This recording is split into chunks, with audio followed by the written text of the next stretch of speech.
Hello दोस्तों, नमस्कार। स्वागत है आपका हमारे YouTube चैनल सावन सीटेट एकेडमी में। दोस्तों, आज हम पढ़ने वाले हैं एनसीईआरटी बुक का चैप्टर 12 अध्याय 12।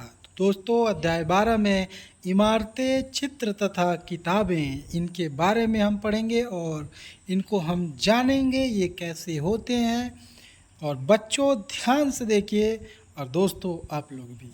तो चलिए, मारुतसामी और लौह स्तंभ। दोस्तों, मारुतसामी आज बहुत खुश था। पहिएदार कुर्सी में बिठाकर उसका भाई उसे कुतुब मीनार दिखाता हुआ प्रसिद्ध लौह स्तंभ के सामने ले आया। धूल भरे पथरीले रास्तों से रैंप के सहारे यहाँ तक आना काफ़ी मुश्किल था। अपने इस अनुभव को मारुतसामी कभी नहीं भूल पाएगा। दोस्तों, एक बच्चा था जो देखने आया लौह स्तंभ। तो वो था दिव्यांग, जो कि पहिएदार कुर्सी पर बैठकर आया देखने क्या, कुतुब मीनार। चलिए शुरू करते हैं। लौह स्तंभ क्या है? लौह स्तंभ मेहरौली दिल्ली कुतुब मीनार के परिसर में खड़ा यह लौह स्तंभ भारतीय शिल्पकारों की कुशलता का एक अद्भुत उदाहरण है। इसकी ऊंचाई 7.2 मीटर और वजन 3 टन से भी ज़्यादा है। इसका निर्माण लगभग 1500 साल पहले हुआ। इसके बनने के समय की जानकारी हमें इस पर खुद अभिलेखों से मिलती है। इसमें चंद्र नाम का एक शासक का जिक्र है जो संभवतः गुप्त वंश अध्याय 11 के थे। आश्चर्य की बात यह है कि इतने वर्षों के बाद भी इसमें जंग नहीं लगा है। दोस्तों, ईंटों और पत्थरों की इमारतें, ये हेडिंग है, इसके बारे में जानते हैं। हमारे शिल्पकारों की कुशलता के नमूने स्तूपों जैसे कुछ इमारतों में दिखने को मिलते हैं। स्तूप की शाब्दिक अर्थ टीला होता है। हालांकि स्तूप जो होता है विभिन्न आकार के थे, कभी गोल लंबे, कभी बड़े या कभी छोटे। उन सभी में एक समानता है। प्रायः सभी स्तूपों के भीतर एक छोटा सा डिब्बा रखा रहता है। इन डिब्बों में बुद्ध या उनके अनुयायियों के शरीर की अवशेष जैसे दांत, हड्डी या राख या उनके द्वारा प्रयुक्त कोई चीज़ें या कोई कीमती पत्थर अथवा सिक्के रखे रहते हैं। दोस्तों, आपके दिमाग में ये रहता होगा कि स्तूपों के भीतर क्या रहता है, तो मैंने आपको बता दिया। जैसे दांत, हड्डी या राख या उनके प्रयुक्त कोई चीज़ें या कोई कीमती पत्थर या सिक्के रखे जाते हैं। चलिए, इसे धातु मंजूषा कहते हैं। प्रारंभिक स्तूप धातु मंजूषा के ऊपर रखा मिट्टी का टीला होता था। बाद में टीले को ईंटों से ढक दिया गया और बाद में काल में उसमें गुंबद नुमा ढांचे को तरासे हुए पत्थर से ढक दिया गया, तो उसे क्या कहा गया? स्तूप कहा गया। दोस्तों, प्रायः स्तूपों के चारों परिक्रमा करने के लिए एक वृत्ताकार पथ बनाया होता था, जिसे प्रदक्षिणा पथ कहते थे। इस रास्ते को रेलिंग से घेर दिया जाता था, जिसे वेदिका कहते थे हैं। वेदिका में प्रवेश द्वार बने होते थे। रेलिंग तथा तोरण प्रायः मूर्ति कला की सुंदर कलाकृतियों से सजे होते थे। मानचित्र 7 में और पृष्ठ 113 पर आप अमरावती को ढूंढिए। यहाँ कभी एक भव्य स्तूप हुआ करता था। लगभग 2000 साल पहले इस स्तूप को सजाने के लिए शिलाओं पर चित्र उकेरे गए थे। मतलब शिलाओं पर चित्र बनाए गए थे, उनको उकेरना कहते हैं। दोस्तों, कई बार पहाड़ियों को काटकर बनावटी गुफाएं बनाई जाती थी। इस तरह की कई गुफाओं की मूर्तियां तथा चित्रों द्वारा सजाया जाता था।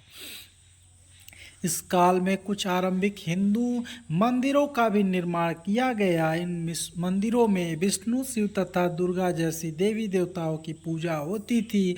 मंदिरों का सबसे महत्वपूर्ण भाग गर्भगृह होता था, जहां मुख्य देवी या देवता की मूर्ति रखा जाता था।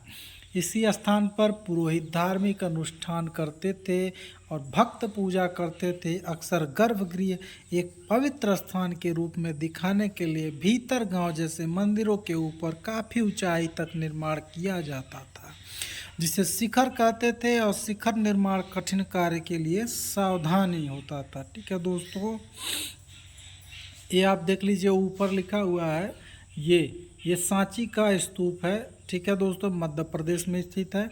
इसका निर्माण कई सौ सालों तक चला। इस स्तूप के ईंटों का प्रयोग संभवतः अशोक के ज़माने का है, जबकि रेलिंग प्रवेश द्वार बाद के शासकों के द्वारा बनाए गए। अब बाएं में अमरावती का एक शिल्पकृत इस चित्र को देखकर इसका वर्णन करो। ठीक है दोस्तों, चलिए आगे बढ़ते हैं।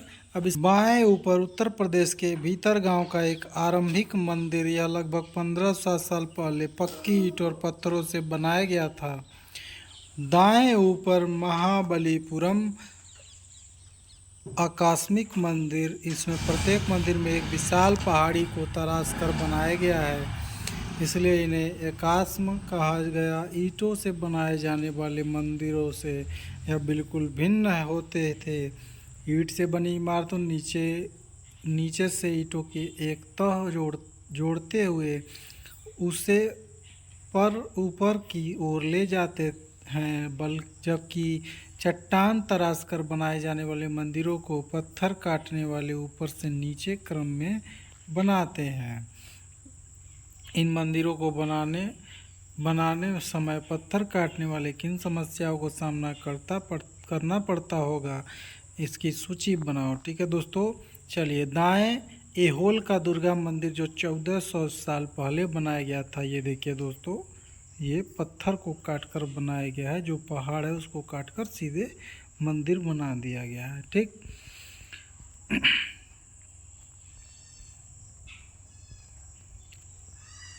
और योजना से बनानी पड़ती थी। अधिकतर मंदिरों में मंडप नाम की एक जगह होती थी। यह एक सभागार होता था जहाँ लोग इकट्ठा होते थे।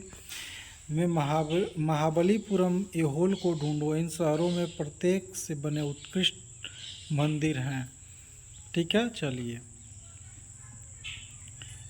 स्तूप तथा मंदिर किस तरह बनाए जाते थे, चलिए जानते हैं। स्तूपों तथा मंदिरों को बनाने की प्रक्रिया जो थी,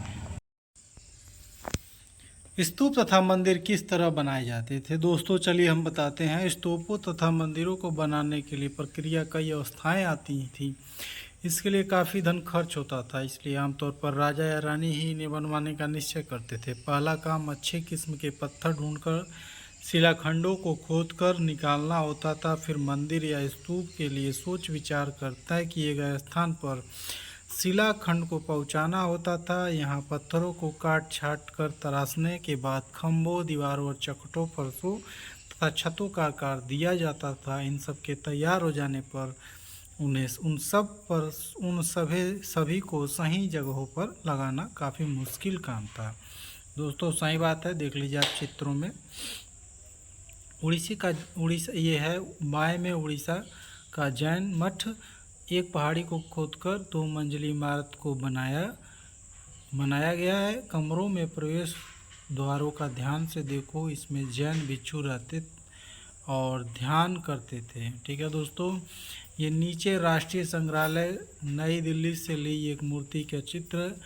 तुम यहाँ देख पा रहे हो कि किस प्रकार गुफाओं की खुदाई की गई है। ठीक है, देखिए ये इसमें चित्र में बताया गया है कैसे खुदाई की जाती थी गुफाओं की। ठीक है, चलिए इस तरह शानदार ढांचों का निर्माण करने वाले शिल्पकारों का सारा खर्च संभवतः राजा रानी ही देते थे।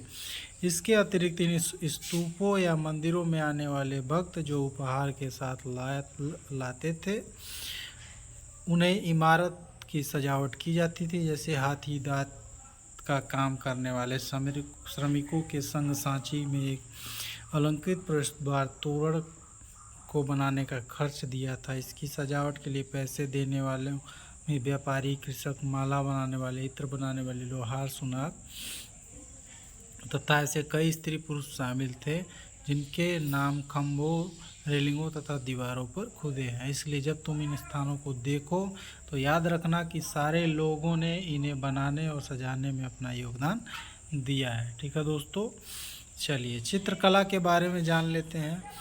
मानचित्र सात अजंता को ढूंढो। यह वजह है यह वह जगह है जहाँ के पहाड़ों में सैकड़ों सालों के दौरान कई गुफाएं खोदी गई। इसमें से ज़्यादातर बौद्ध भिक्षुओं के लिए बनाए गए विहार थे। इसमें कुछ चित्रों द्वारा सजाया गया था। यहाँ इनके कुछ उदाहरण दिए गए हैं। गुफाओं के अंदर अंधेरा होने की वजह से अधिकांश चित्र मसालों की रोशनी में बनाए गए थे, जो कि 1500 साल बाद भी चमकदार हैं। यह रंग पौधों तथा खनिजों से बनाए गए थे। इस महान कृतियों को बनाने वाले कलाकार अज्ञात हैं। ठीक है दोस्तों, जिनकी जानकारी इसमें नहीं है। अजंता के चित्र, तुम्हें इन प्रत्येक चित्र को जो दिखता है उसका वर्णन करो। ठीक है, चलिए पुस्तकों की दुनिया। दोस्तों, इस युग में कई प्रसिद्ध महाकाव्यों की रचना की गई। इन उत्कृष्ट रचनाओं में स्त्री पुरुष वीर गाथाएं तथा देवताओं से जुड़ी कथाएं हैं। करीब 1800 साल पहले प्रसिद्ध तमिल महाकाव्य सिलपद्दिकारम का रचना इलांगो नामक कवि ने की। इसमें लोवलन नाम के एक व्यापारी की कहानी है। वह पुहार में रहता, वो अपनी पत्नी कन्नगी की उपेक्षा कर वह नर्तकी माधवी से प्रेम करने लगा। बाद में वह अपने कन्नगी पुहार छोड़कर मदुरै चले गए। वहाँ पांड्या राजा के दरबारी जौहरी कोन्वलन पर चोरी का झूठा आरोप लगाया, जिस पर राजा ने उसे प्राण दंड दे दिया। कन्नगी, जो अभी उसे प्रेम करती थी, इस अन्याय के कारण दुख और रोष से भर गई और उसने मदुरै शहर का विनाश कर डाला। जो कि देखिए, ये एक वर्णन है। यहाँ कवि कन्नगी दुख का इस तरह वर्णन किया है। तो दोस्तों, इसको आप लोग पढ़ लीजिए और स्क्रीनशॉट ले लीजिए, कभी पूछा जा सकता है। चलिए आगे बढ़ते हैं। एक और तमिल महाकाव्य में मणिमेखलई को करीब 1400 साल पहले सत्तानार द्वारा लिखा गया। इसे कोवलन तथा माधवी की बेटी की कहानी है। रचनाएं कई सदियों पहले ही खो गई थी। उनकी पांडुलिपियाँ दोबारा लगभग 100 साल पहले मिली। अन्य लेखक जैसे कालिदास, जिनके बारे में तुम अध्याय 11 में पढ़ोगे, जो कि संस्कृत में लिखते थे। जैसे देखिए दोस्तों, मेघदूत का एक श्लोक है। यहाँ पर सबसे प्रसिद्ध रचना मेघदूत का अंश दिया गया है। एक विरही प्रेमी बरसात के बादल में अपना संदेश वाहक बनाना कल्पना करता है। ठीक है दोस्तों, आप इसको पढ़ लीजिए। चलिए हम आगे बढ़ते हैं। पुरानी कहानियों का संकलन का तथा संरक्षण। हिंदू धर्म से जुड़ी कई कहानियाँ जो बहुत पहले प्रचलित थी, इसी काल में लिखी गई।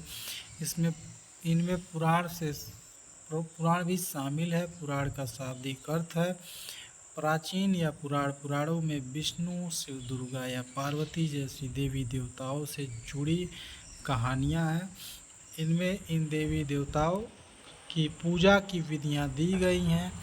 इसके अतिरिक्त इनमें संसार की सृष्टि तथा रचनाओं के बारे में भी कहानियाँ, अधिकतर पुराण सरल संस्कृत श्लोक में लिखे गए, जिसमें सब उन्हें सुनकर समझ सके। स्त्रियाँ तथा शूद्र, जिन्हें वेद पढ़ने की अनुमति नहीं थी, वो भी सुन सकते थे। पुराणों का पाठ पुजारी मंदिरों में किया करते थे, जिसे लोग सुनने आते थे। दो संस्कृत महाकाव्य महाभारत और रामायण लंबे अरसे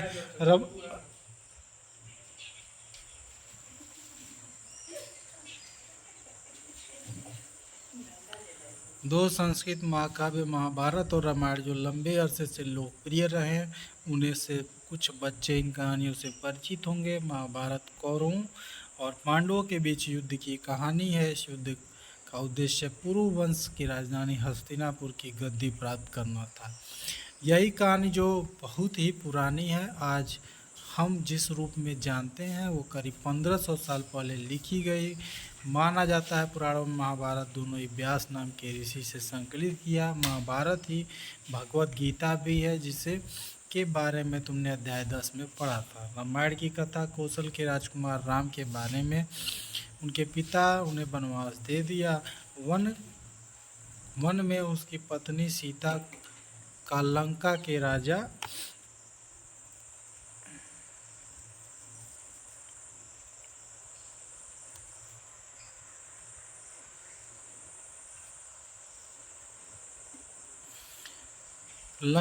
राजा से विजयी सॉरी लंका के राजा रावण अपहरण कर लिया था सीता को वापस पाने के लिए राम को लड़ाई लड़नी पड़ी। वे विजयी होकर कौशल की राजधानी अयोध्या लौटे। महाभारत की रचना महाभारत की तरह ही रामायण एक प्राचीन कहानी है। इसके बाद लिखित रूप दिया गया है। संस्कृत रामायण के लेखक वाल्मीकि माने जाते हैं। ठीक है दोस्तों, चलिए आम लोगों द्वारा कही जाने वाली कहानियाँ आम लोगों द्वारा कहानियाँ कहते थे, कविताओं और गीतों की रचना करते थे, गाने गाते थे, नाचते थे और नाटकों को खेलते थे। इनमें से कुछ तो इस समय के आसपास जातक और पंचतत्व की कहानियों के रूप में लिखकर सुरक्षित किए गए। जातक कथाएं वो अक्सर स्तूपों और रेलिंगों तथा जनता चित्रों को दर्शाई जाती थी। इसमें कहानियाँ जो अगले पृष्ठ पर दी गई हैं। बंदर और राजा की कहानी। इसमें बंदरों का एक महान राजा, ठीक है, वह हिमालय पर गंगा किनारे अपने 80,000 उन्नाव के साथ रहता था। इन सारे बंदरों का एक खास आम के पेड़ को फल बहुत प्रिय थे। यह आम बड़े मीठे होते थे। इतने स्वादिष्ट आम धरातल पर नहीं उगते थे। एक दिन एक पका हुआ आम गंगा नदी में गिर बहते बहते वाराणसी पहुंच गया। उस वक्त नदी में वहां का राजा नहा रहा था। उसने वह आम मिला। वो चक्कर काफ़ी हैरान रह गया। उसने अपने राज्य के जंगलों की देखभाल करने वालों से पूछा, क्या इस आम के पेड़ को ढूंढ सकते हैं या नहीं। वे राजा को हिमालय की पहाड़ी पर ले गए। वहाँ पहुँचकर राजा तथा उसके दरबारियों ने खूब आम खाए। रात में राजा ने देखा कि बंदर भी पके आमों का मजा ले रहे हैं। राजा को यह बात बुरी लगी और उसने उन्हें मार डालने की फैसला किया। बंदरों के राजा ने अपनी प्रजा को बचाने के लिए एक योजना बनाई। उसने आम के पेड़ की टहनियों को तोड़कर उन्हें आपस में बांधकर नदी पर एक पुल बनाया। इसके एक छोर पर वह तब तक पकड़े रहा जब तक उसकी सारी प्रजा नदी को पार न कर लिया। इस प्रयास से वह इतना थक गया कि मरणासन होकर गिर पड़ा। राजा ने जब यह सब देखा तो उस बंदर को बचाने की काफ़ी कोशिश की, पर वह सफल न हुआ। बंदर राजा की मृत्यु पर उसे शोक हुआ। राजा ने उसे पूरा सम्मान दिया। मध्य भारत में बरहुत के एक स्तूप से मिले एक पत्थर पर उकेरे गए चित्र में इसे दिखाया गया है। देखिए दोस्तों,